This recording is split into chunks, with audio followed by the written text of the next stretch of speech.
Mummy ఏం చేసినావు? చిక్కుడుకాయనా? అరే ఈరోజు నాన్ వెజ్ లేదా? అరే మమ్మీ నువ్వు ఎప్పుడు ఇట్లానే చేస్తున్నావు. సోమవారం శివుడు అంటావు, మంగళవారం ఆంజనేయ స్వామి, బుధవారం అయ్యప్ప స్వామి, గురువారం సాయిబాబా దేవుడు, శుక్రవారం లక్ష్మీదేవి, శనివారం వెంకటేశ్వర స్వామి, ఇక సండే కూడా సూర్య భగవానుడు అని చెప్పి అసలు పూర్తిగా నాన్ వెజ్ బంద్ చేసినావు నాకు.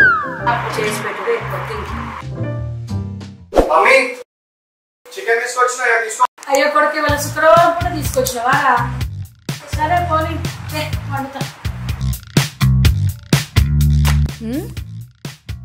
నేను నాన్ వెజ్ అడుగుతానేమో థర్స్డే ఫ్రైడే అని అంటది, వాడు తీసుకొస్తేనేమో దాకొడక వండుతా అంట.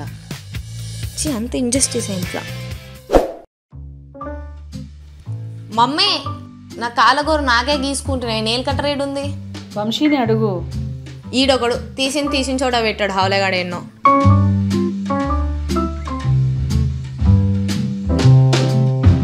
అరే సాయంత్రం పూట గోలు తీస్తున్నావేందమ్మా నువ్వు?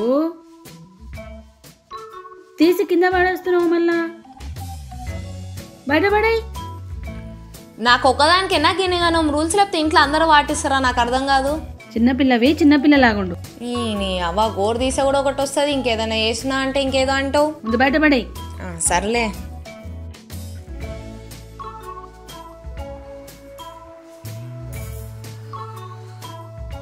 తీస్తున్నా.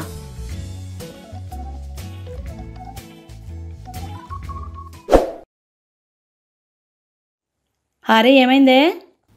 ఏం లేదు మమ్మీ, కొంచెం బాడీ సుస్తుంది, అందుకే హాస్పిటల్ పోదామన్నా. మమ్మీ 2 టాబ్లెట్లు వేసుకునే దానికి నువ్వు షో చేయక, అర్థమవుతుందా? సరే ఆ ఫోన్ అయితే పక్కన పెట్టు. బాగా లేకపోయినా ఫోన్ పట్టుకోవాలి. అబ్బా ఫోన్ పక్కన పెట్టు, పండుకో.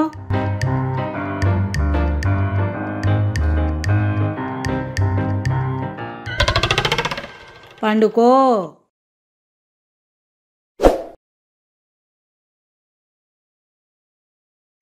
మమ్మీ కొంచెం ఒంట్లో బాగలేదమ్మా, అందుకే చెప్పిన హాస్పిటల్ పోదామని చెప్పి. వింటావా నువ్వు? ఏ పని రాలేదు, అందుకే కొంచెం పని ఎక్కువైంది. సరే కానీ కొంచెం వంటలక్క ప్రోగ్రామ్ పెట్టు టీవీలో. నాకు ఫీవర్ వస్తేనేమో ఫోన్ ముట్టుకోద్దంట, నువ్వేమో వంటలక్క సీరియల్ అంట. ఇట్లానే ఉంటుంది. పెట్టవే. హలో, ఏమరా బలిచిందా నీకు? 2 వారాలకెళ్ళి కాల్ చేస్తున్నాను, ఫోన్ ఎత్తుతలేవు. నువ్వు నాకు రీజన్ చెప్పక, అర్థమవుతుందా? ఈ అడ్డమైన రీజన్లన్నీ నువ్వు మీ ఇంటి పక్కన వాళ్ళకి చెప్పు, అర్థమవుతుందా? నీకు పైసలు ఇచ్చినా నా పైసలు ఏవి, నేను వడ్డీ కూడా క్యాన్సిల్ చేసుకుని నా ఫ్రెండ్ అన్న పేరుతోటి. ఫ్రెండ్ లెక్కుండు, మళ్ళీ బూతులు తెప్పిపియకు. ఊరికే బూతులు రావు జనాలకి.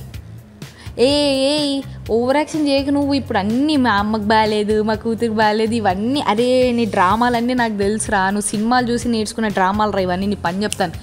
ఏంది నాడు పోలీస్ కంప్లైంట్ ఇస్తాను నేను. నాడు బరాబర్ చూసుకుందాం. నేను అగ్రిమెంట్ కూడా రాపించుకున్నా, నువ్వు పైసలు తీసుకున్నావు అని నాడు రా పోలీస్ దగ్గర నాడు. నువ్వు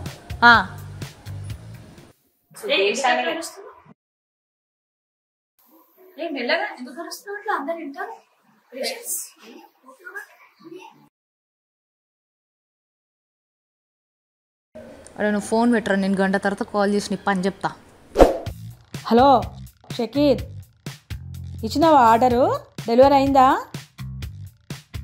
అరే నీకు ఎన్నిసార్లు చెప్పాలరా, అట్లా టైంకి ఇవ్వకపోతే వెళ్ళిపోతారు. లెహంగా ఆర్డరు, వాళ్ళకి ఫంక్షన్ ఉంది, ఇవ్వకపోతే ఎట్లా చెప్పు? ఈ పైసలు మాత్రం కరెక్ట్గా తీసుకుంటావు నువ్వు. డెలివరీ ఇవ్వకపోతే వాళ్ళు పైసలు నాకు ఎట్లు ఇస్తారు? పైసలు మీకు ఎట్లు ఇస్తా? వర్కర్స్కి బుద్ధి ఉండాలిరా, కొంచెం టైం సెన్స్ ఉండాలిరా, మెయింటైన్ చేయండి రా. ఇంకోసారి చేస్తే తీసి పడేస్తాను నేను. ఎన్నిసార్లు చెప్పి అలసిపోతున్నా కానీ నీకు మాత్రం బుద్ధి వస్తలేదు. పంటావు 12 దాకా లేచి మెల్లగా చెప్తావు చావు వార్త. మెల్లగా మాట్లాడు, అందరికి వినిపిస్తుంది. అవసరమా? పేషెన్స్. మెల్లగా మాట్లాడు. మొన్న నేను మాట్లాడినప్పుడు నువ్వు అట్లనే అన్నావు కదా. బాగైందా? బాగైంది.